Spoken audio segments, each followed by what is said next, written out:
Perseroan berencana menggunakan dana internal sebagai sumber pembiayaan buyback saham. Buyback juga disebut akan mempengaruhi proforma laba per saham menjadi Rp70,43 per saham.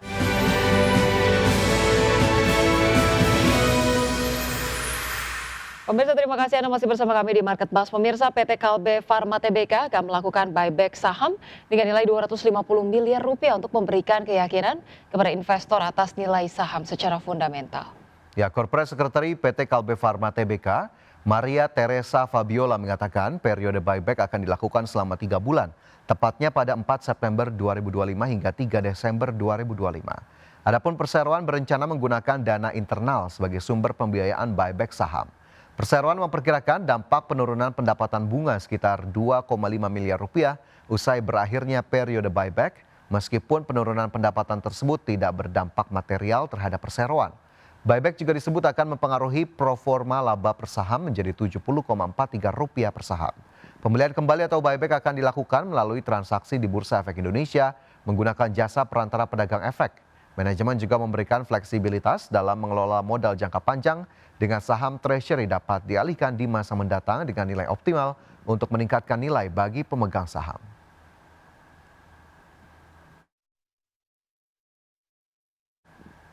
Selanjutnya pemirsa, PT Cita Mineral Investindo Tbk atau emiten dengan kode saham Cita melakukan peningkatan modal disetor dan modal ditempatkan pada PT Kalimantan Aluminium Industri atau KAI. Ya, dalam keterbukaan informasi di Bursa Efek Indonesia pada 29 Agustus 2025 lalu, KAI menerbitkan 1.896.312 saham baru dengan nilai nominal sebesar 1,89 triliun. PT Cita Mineral Investindo Tbk atau Cita melakukan peningkatan modal distor dan modal ditempatkan pada PT Kalimantan Aluminium Industri.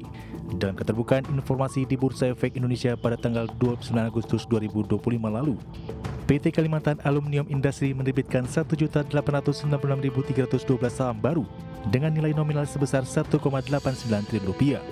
Saham baru tersebut telah diambil bagian oleh Cita sebanyak 237.039 saham dengan total nominal sebesar Rp237 miliar.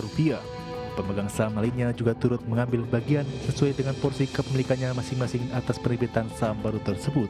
Alhasil komposisi pemegang saham PT Kalimantan Aluminium Industri kini terdiri dari PT Alam Tri Indo Aluminium dengan jumlah saham 4,8 juta saham atau 65%. Kemudian ada Aumai Mining Pte Ltd dengan jumlah saham 1,6 saham atau setara 22,5%. Serta Cita dengan jumlah saham 926.430 saham atau setara 12,5%. Transaksi yang dilakukan Cita merupakan bagian dari rangkaian transaksi dalam rangka penambahan modal oleh perusahaan pada KAI sepanjang 2025. Manajemen Cita menambahkan tujuan transaksi ini adalah sebagai salah satu langkah perusahaan untuk mendukung proyek smelter aluminium milik KAI yang berlokasi di Kalimantan Industrial Park Indonesia, Kabupaten Bulungan, Kalimantan Utara. Melalui smelter tersebut, Cita berkontribusi terhadap program hilirisasi dengan menciptakan nilai tambah produk aluminium dan menutupi kesenjangan antara suplai dan permintaan aluminium. Berbagai sumber untuk IDX Jenuh. Ya, selanjutnya pemirsa, PT Sunindo Pratama Tbk menambahkan modal sebesar Rp13,2 miliar untuk anak usaha Petro Synergy Manufacturing. Ya, penyertaan modal ini dilakukan untuk mendukung ekspansi dan menjaga porsi kepemilikan saham Perseroan. PT Sunindo Pratama Tbk menambahkan modal sebesar Rp13,2 miliar untuk anak usaha Petro Synergy Manufacturing. Penyertaan modal ini dilakukan untuk mendukung ekspansi dan menjaga porsi kepemilikan saham Perseroan. Sunindo Pratama meningkatkan modal disetor ke Petro Synergy Manufacturing dari 135.000 saham menjadi 267.000 saham. Nilai penyertaan pun bertambah dari 13,5 miliar menjadi 26,7 miliar rupiah dengan kompensasi harga per Rp100 per saham. Direktur Suni Freddy Suyandi menyebut penambahan modal dibutuhkan untuk mengantisipasi tambahan permintaan pelanggan. PSM yang sudah mulai beroperasi komersial diharapkan mampu meningkatkan penjualan dan laba Suni di masa mendatang. Namun di tengah upaya ekspansi, Suni tercatat mengalami penurunan kinerja keuangan. Laba bersih kuartal 2 turun 27% menjadi Rp90 miliar dengan pendapatan merosot 16% menjadi Rp438 miliar. Penurunan terutama dipicu turunnya penjualan produk tubing dan casing. Berbagai sumber, IDX Channel. Masih bersama kami di Market Bus, pemirsa, indeks harga saham gabungan rebound signifikan secara intraday dan kembali ke level 7.800-an pada perdagangan Selasa. IHSG ditopang lonjakan sektor barang baku seiring penguatan saham emas di tengah harga komoditas mencatatkan rekor tertinggi. Indeks harga saham gabungan atau IHSG ditutup menguat 0,85% di level 7.801,585 di akhir perdagangan Selasa.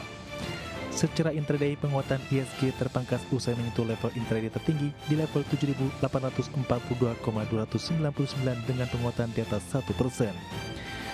Seluruh indeks sektoral kompak menguat menopang kenaikan IHSG.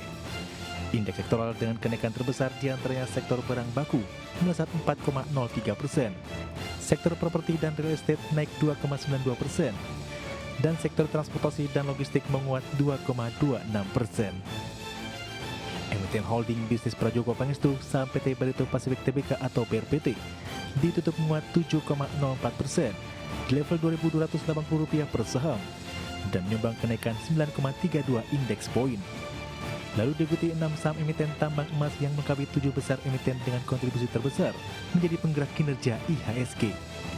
Saham ANTM ditutup melesat 8,44% di level Rp3.470 per saham dengan sumbangsi 5,51 indeks poin.